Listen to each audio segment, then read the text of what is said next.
applaudir. Attends, vous êtes très fort. Tu as porté la chaussure dernière à Pompon. Il faut se lever, les gens vont voir ta chaussure. Il faut se lever. Quand tu commences pas, tu peux se lever pied quand même. Il faut se lever. Alors, nous, Bakayoko, je pense qu'on a un beau thème. Merci d'être venu.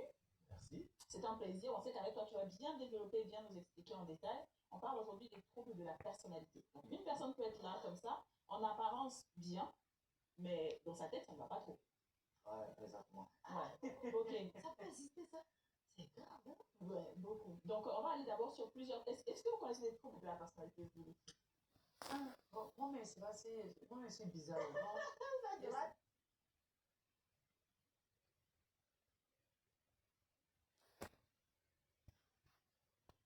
Maintenant, maison, comment l'humiliation que tu peux déposer sur moi, rien que pour satisfaire ton ego, vraiment, ça m'a fait mal ce que tu m'as fait. Donc, depuis lors, je lui parle, on est encore devenus beaucoup plus proches, mais je rends gloire à Dieu qu'elle a eu cet état d'esprit qui a éveillé sa tête. C'est pas le cas de tout le monde. Hein? Elle allait me gâter inutilement, alors qu'aujourd'hui, ma copine, elle est très malade. Oh là là. Vous savez, la vie, on ne sait pas quand tu travailles, c'est n'importe quoi, elle ne va pas t'aider quoi. Et la maladie qu'elle a fait, une maladie, vraiment, je voudrais dire cancer. Oh là là. Et c'est moi qui étais prêt d'être pour la soutenir. Tous ceux qui n'ont pas association avec elle contre moi. Non, c'est toujours comme ça. Et c'est même qu'on commence à gâter son nom. C'est ça, malheureusement, c'est toujours comme ça. On dit toujours que la fin d'une chose vaut mieux que son commencement. Donc, voilà. Oui, dis-nous, Nova Kayoko. Les différents troubles de la personnalité. Je pense que là, on va peut-être aller sur les distants. Parce que, hein, les distants, les personnes qui sont distantes, il y a la paranoïa, il y a la schizophrénie, il y a enfin, dis-nous, je laisse tout ça. Les distants, hein. D'accord. C'est déjà bien de parler des troubles de la personnalité parce que il y a les différences. Vous avez parlé par exemple de la bipolarité. La bipolarité peut se trouver dans certains troubles de la personnalité. Ah, ok. Voilà. Les bipolaires, c'est qui exactement? Les bipolaires, rapidement, vous connaissez ce qu'on appelle la dépression. Oui. Il y a un état de tristesse intense, permanente, invalidante, continue. Oui. Ok.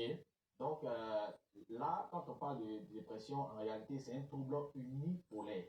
Parce qu'on a seulement la tristesse permanente, la culpabilité, tout ça. Et puis, il y a ce qu'on appelle le trouble maniaque. Il y a le trouble maniaque qui vient s'ajouter au trouble dépressif.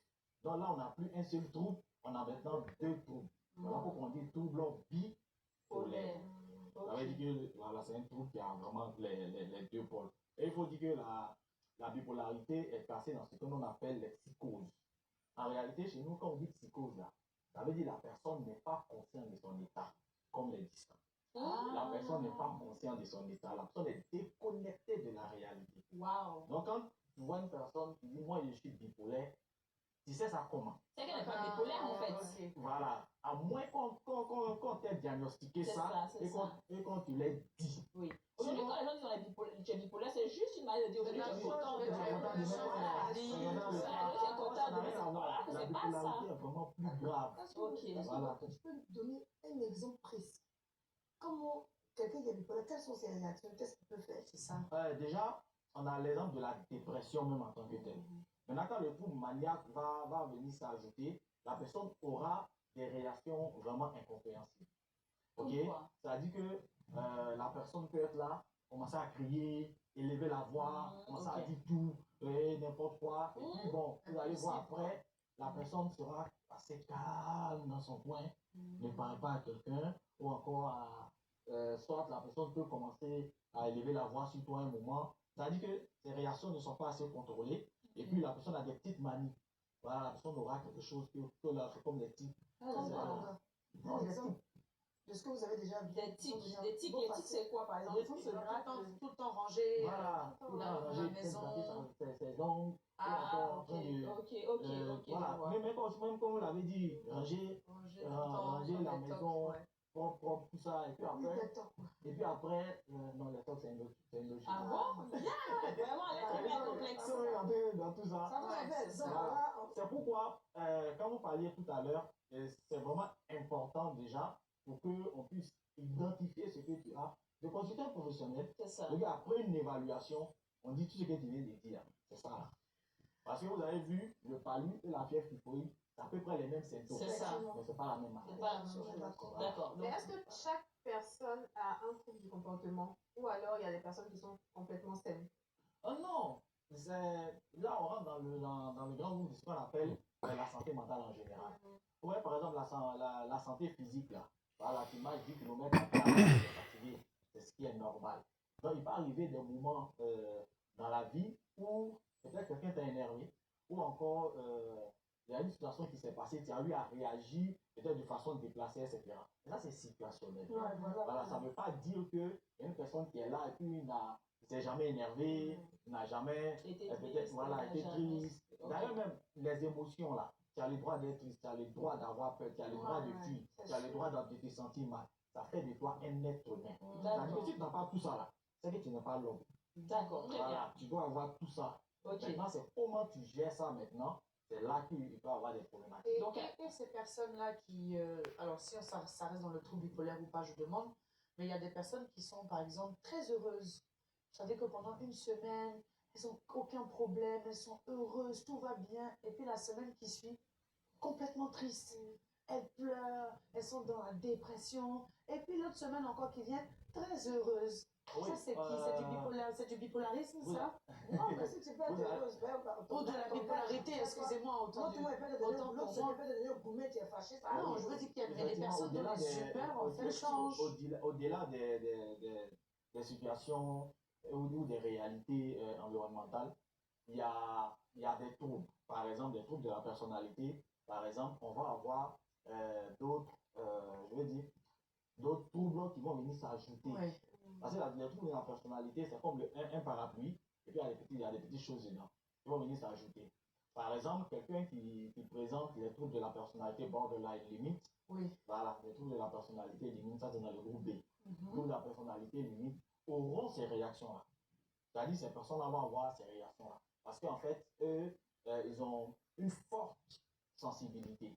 Donc, l'autre nom même du trouble, c'est l'hypersensibilité interpersonnelle. Ok. Voilà, donc ils peuvent changer d'humeur d'une minute à une autre.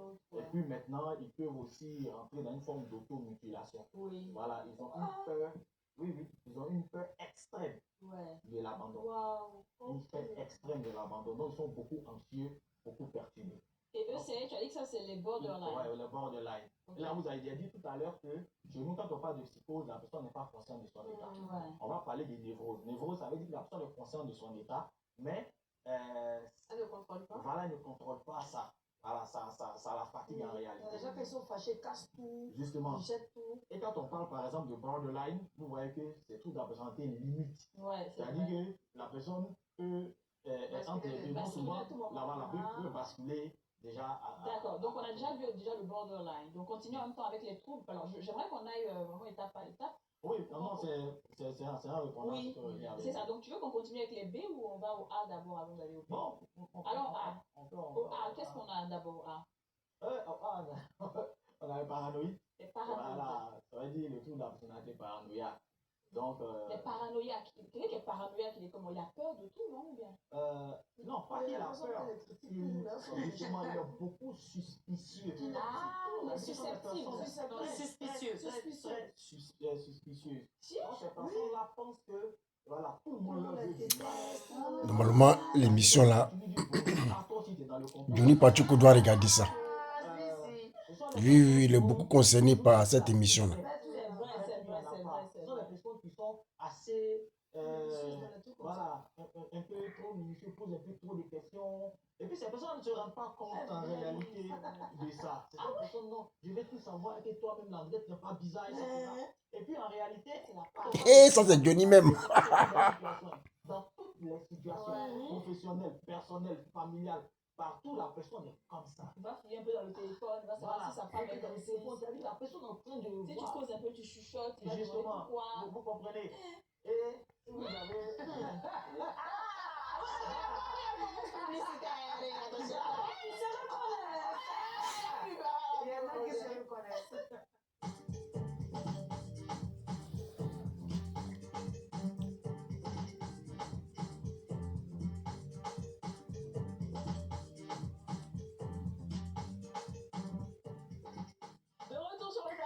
D'ici avec Nour Bakayoko pour les C'est Johnny, il a la trouble de la personnalité. C'est Johnny Pachuco. Mais qu'est-ce qui fait qu'une personne devient paranoïaque? C'est ça. C'est le manque de confiance. Comment on appelle ça? Généralement, cette personne-là, vous voyez, elle parlait de l'édition, c'est vraiment ça. Voilà, que les personnes prennent leur livre de l'émission, qui les retournent un peu, vous allez faire les blessures de l'enfance. Oui. Donc, quand vous allez trouver des personnes dont on dit qu'ils souffrent de la blessure de trahison, généralement, ces personnes-là ont ce comportement. Wow. Voilà. Mais en réalité, les vrais noms, ce sont on appelle ça des blessures primitives. Voilà, c'est vrai que l'auteur a mis en France qui dit que voilà, ce sont des blessures primitives. Mais la préhistoire, quoi. Non, pas fait ça. Comment c'est primitif, Les blessures primitives sont en réalité des cicatrices. Oui, c'est des cicatrices. Dans la C'est des cicatrices dans la tête. cicatrices émotionnelles. Émotionnelles. Donc, quand la personne va rentrer dans ça, ça va développer. Et puis aussi, il y a un élément qu'on ne prend pas en compte quand on parle de ces blessures primitives, il y a les sentiments qui accompagnent. Oui. Par exemple, le sentiment d'abandon est pire que l'abandon. C'est vrai. Le sentiment de trahison est Pire que la trahison. Parce que l'élément qui cause la trahison est là. C'est Et ça. on sait que c'est trop difficile de voir chaque jour ce que l'avenir nous refuse.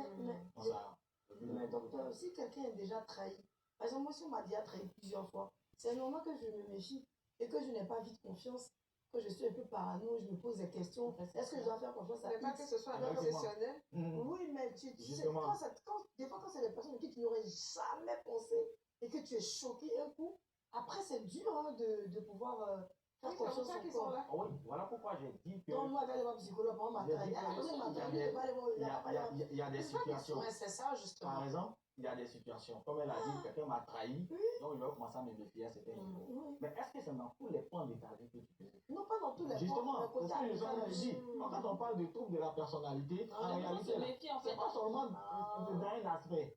C'est vraiment tous les aspects. D'accord, très bien. normal. Parce que le corps va développer ce qu'on appelle les mécanismes de défense. En réalité, là, les troubles, là, ça vient, c'est comme ça veut te protéger. Ouais. Voilà, mais c'est un peu trop. C'est un peu trop, ça fatigue les autres. Ok, donc ça c'est la paranoïa, donc c'est paranoïa. Ensuite on a schizoïde. Oui, les schizoïdes. Ça c'est quoi, les schizophrènes? Non, ce sont des personnes qui ont des intérêts des autres en fait. Ce sont des personnes qui préfèrent rester seules. Ça dit déjà. Qui préfèrent rester seules. Non,